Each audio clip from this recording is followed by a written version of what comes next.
Welcome back to MKTG Mindset, episode 10. The world of AI is just exploding, right? It feels like every single week there's a new chatbot, a new language model, all promising to completely change the way we work. But let's be honest, it's getting crowded and pretty confusing. So today, we're going to cut through all that noise and really demystify this whole AI assistant revolution. So this is the big question on everyone's mind, isn't it? You've got ChatGPT, Gemini, Claude, and what feels like a dozen others all fighting for your attention. So which one is actually the right co-pilot for you? Which one can you really trust to get the job done, whether you're writing code, putting together a marketing campaign, or researching your next big idea?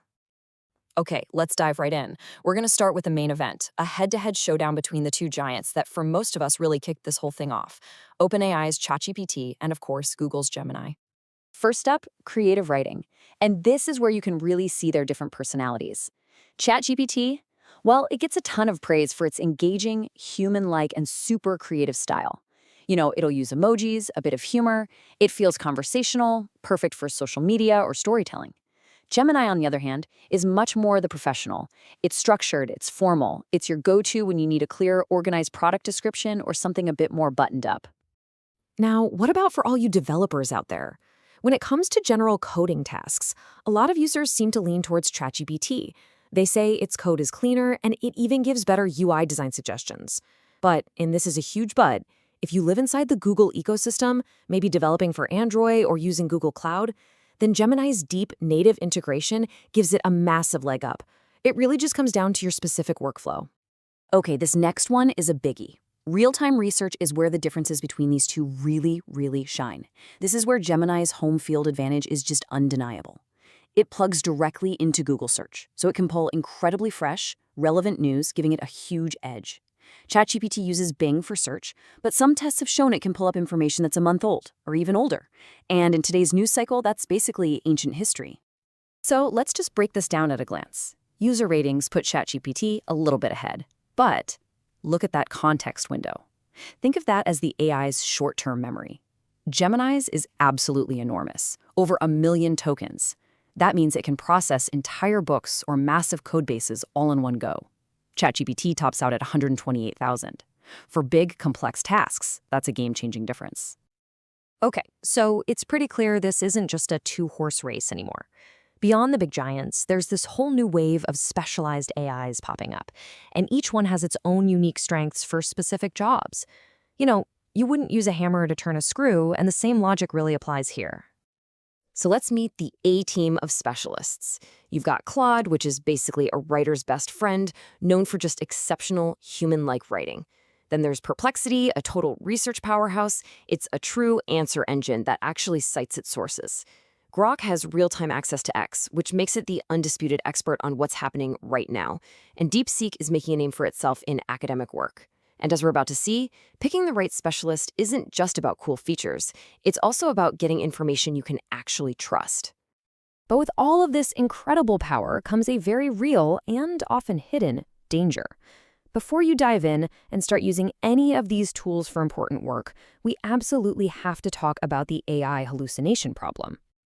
So what in the world is an AI hallucination? Well, it's when a model spits out an answer that looks and sounds completely legitimate, but it's actually wrong. Or even worse, it's just entirely made up. And the scary part is how confident it sounds. This isn't some simple bug. It's a fundamental challenge with how these models work, and it can have some pretty serious consequences. Just how serious are we talking? Well, a 2025 academic study tested 8 of the leading AI chatbots by asking them for research references. And the result was staggering. Nearly 40% of the references they gave back were either wrong or completely fake. Just imagine writing a research paper and citing a source that doesn't even exist. And if you look at the chart from the study, it paints a really stark picture. I mean, some of these models performed way worse than others.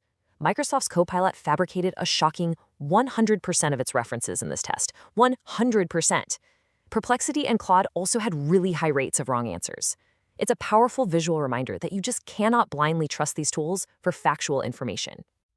But hey, It wasn't all doom and gloom. The study actually found two models that performed remarkably well. The researchers said, and I quote, Grok and DeepSeek stood out as the only chatbots that did not generate false references. This just goes to show that for high-stakes tasks like academic research, choosing the right specialist isn't just helpful, it is absolutely critical. Okay, so now that we understand the risks, let's pivot to the practical stuff. How are professionals actually putting these tools to work, effectively, despite some of these challenges? Let's look at some real-world applications. If you're a fiction author, listen up. There's a whole ecosystem of specialized AI assistants out there for you. Pseudowrite is a huge favorite because it's so easy to use and it's built to write really beautiful, natural-sounding prose. Novel Crafter is for the author who wants total control. It lets you build a detailed codex for your story world. And hey, if you're just dipping your toes in, Raptor is a fantastic free option to just start experimenting. And it's not just for novelists. For nonfiction writers and marketers, the tools are just as impressive. Copy AI is an absolute powerhouse for copywriting, and it's packed with great templates.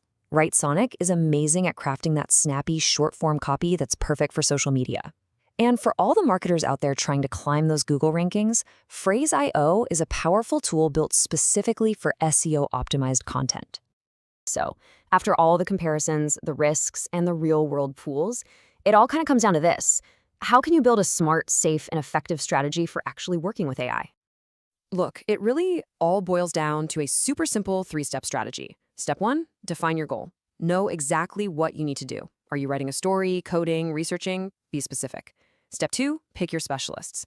We've seen how different these tools are. Use the right one for the job. And finally, step 3, and if you remember nothing else, remember this. Always be the human editor. You are the expert in charge. Fact-check everything, verify your sources, refine the output. Never trust, always verify. And that really gets to the heart of our new reality, doesn't it?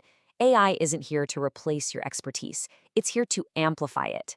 These tools are incredibly powerful assistants, but they need a smart, critical, and engaged boss to guide them.